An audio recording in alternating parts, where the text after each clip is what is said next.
Olá meus picutinhos e minhas picutinhas do YouTube. Tudo bem com vocês meus amores? A história da vovó Benta de hoje é uma lição de vida. Prestem atenção.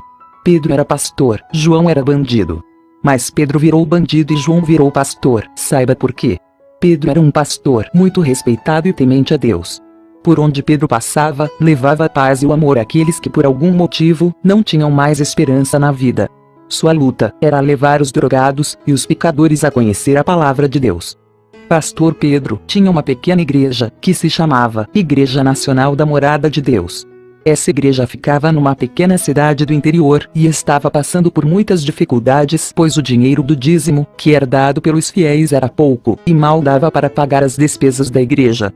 O pastor também estava numa situação difícil, pois o que ele ganhava na empresa que trabalhava também era muito pouco e mal podia pagar as despesas de casa. Agora vamos pausar a história de Pedro e contar a de João. Um belo dia de domingo, um homem entrou na igreja para assistir o culto. Naquela hora todos que estavam orando se calaram, pois aquele homem que havia acabado de entrar era João, o bandido. João era muito conhecido na região, todos tinham medo dele, pois João era muito violento e agressivo. Nunca matou ninguém, mas também batia nas pessoas sem dó e piedade. Praticava assalto sem ter que usar armas, pois ele era forte e alto. Quando queria roubar fazia com as próprias mãos. Então, depois de entrar dentro da igreja, João se sentou no último banco e baixou a cabeça como se fosse fazer uma oração. Pastor Pedro, vendo aquilo, disse bem alto: "Se você está cansado de ser um pecador na vida, levanta-te, filho de Deus, e entregue sua vida a Jesus." João então levantou, correu para a frente, se ajoelhou e disse: "Aqui estou, Jesus, e aqui pretendo ficar. Entrego em tuas mãos minha alma e peço humildemente que me perdoa de todo o pecado que cometi." Todos da igreja não acreditavam o que estavam vendo e ouvindo. Então foram para a frente, se ajoelharam ao lado de João e começaram a orar, todos numa só voz. Aquele dia foi o dia de João. Foi o dia da transformação. 4 meses se passaram e João se batizou nas águas, se tornando assim um cristão. Não demorou muito e João se tornou pastor, pois além de ter a voz muito bonita, João passou a ter grande conhecimento da Bíblia, pois a estudou dia e noite. João passou a ter milhares e milhares de seguidores. O dízimo, que era pouco, começou a crescer abundantemente. Era milhares de reais, que passou a se tornar milhões ao longo de um ano. Em 2 anos, a igreja do pastor Pedro já era a maior do estado, e com milhões de fiéis, que vinham de todas as partes do Brasil.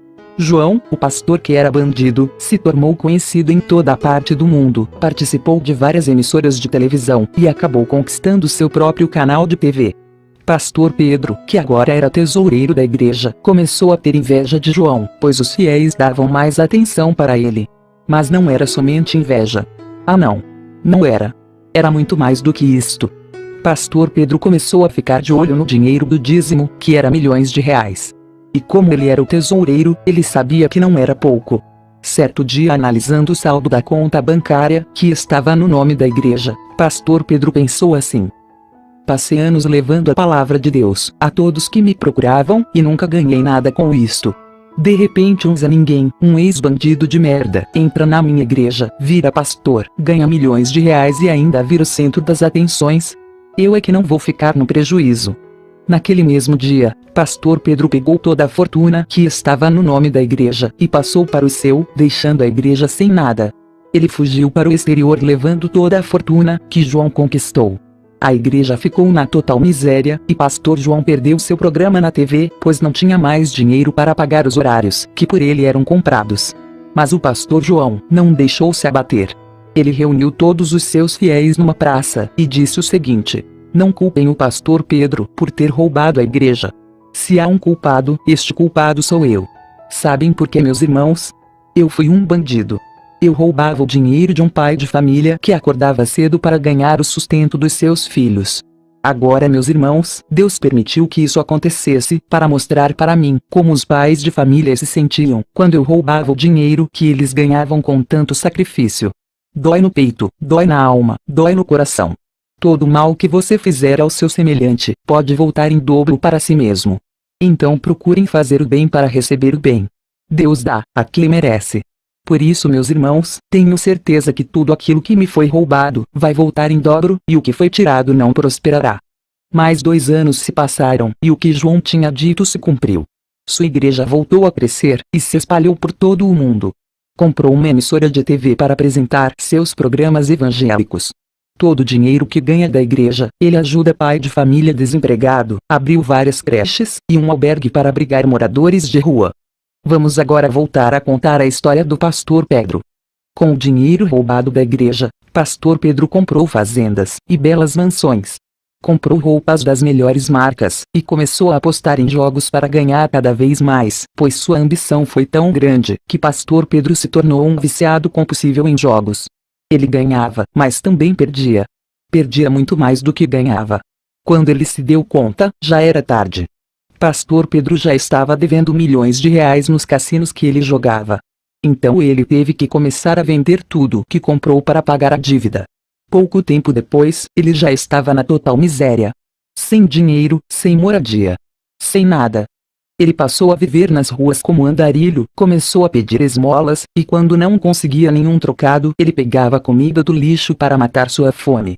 Certo dia, já cansado de tanta miséria, o ex-pastor pegou uma faca, invadiu um supermercado, e colocou a faca no pescoço da operadora de caixa, exigindo todo o dinheiro. De repente um tiro se ouve. Pedro então sente um ardume nas costas, fica fraco, as vistas começam a escurecer, ele cai de joelhos e desmaia. Pedro havia levado um tiro nas costas, dado pelo segurança do supermercado. Levado para um hospital, Pedro entrou em coma, e ficou entre a vida e a morte. Ele se recuperou, mas recebeu a mais triste das notícias. O médico lhe informou que o tiro que ele levou nas costas se alojou na espinha, e ele ficaria paraplégico. Naquela hora, o mundo desabou em sua cabeça, pois além de ficar paraplégico, ele sairia do hospital diretamente para a cadeia. E assim foi. O ex-pastor foi condenado a 8 anos de prisão por roubo à mão armada. Mas como ele havia ficado paraplégico, o juiz teve piedade de sua situação e resolveu mandar Pedro para um famoso albergue no Brasil, já que ele era natural de lá.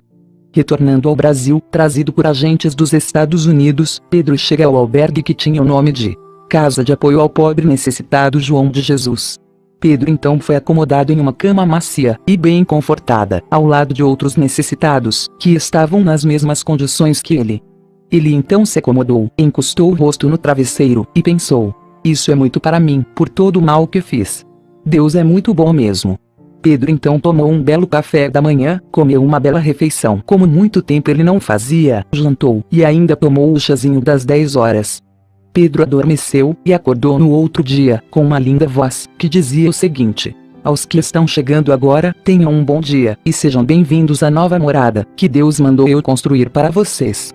Meu nome é João, sou pastor, e gostaria que todos fechassem seus olhos para fazer uma oração, agradecendo a Deus por mais um dia de vida.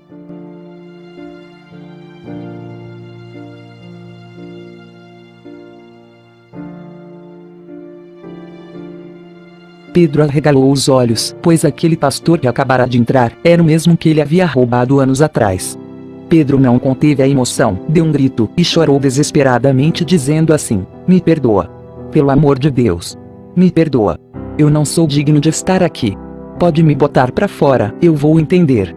Eu só não vou ficar de joelhos para te pedir perdão, porque minhas condições não permitem.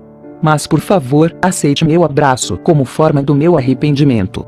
Na hora, pastor João não reconheceu Pedro, mas ao se aproximar e olhar bem para seu rosto, ele lembrou. Na mesma hora o pastor caiu de joelhos, e disse chorando: sou eu quem tem que te pedir perdão.